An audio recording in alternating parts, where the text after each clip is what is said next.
वजीर आजम ने मुल्की बैरूनी सरमाकारों को सहूलियात देने के लिए सिफारिशात तलब कर ली। शहबाज शरीफ की ज़ेर सदारत इजलास में मौशी इस्लाहात, सरमाकारी में इजाफे और मुजवजा तरक्याती मनसूबों की पेशरफ्त पर गौर। मुआशी गवर्नेंस की पॉलिसी पर तमाम वजारतों का मौसर अमल दरामद नागुज़ीर करार दे दिया।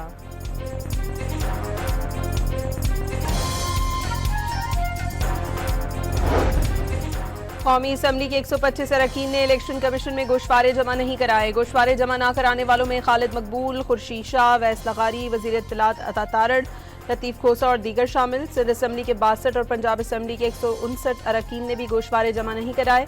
15 जनवरी तक गोशवारे जमा न कराने पर रुकनियत मुअत्तल कर दी जाएगी।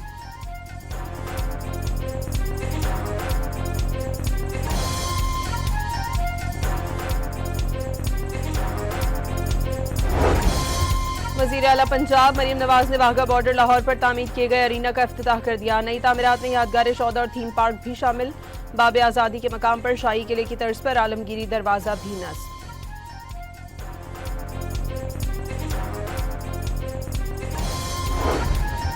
और साल के पहले दिन पाकिस्तान और भारत के दरमियान एटमी तनसीबात और कैदियों की फहरिस्तों का तबादला 1988 में होने वाले मुआहदे के तहत हुआ।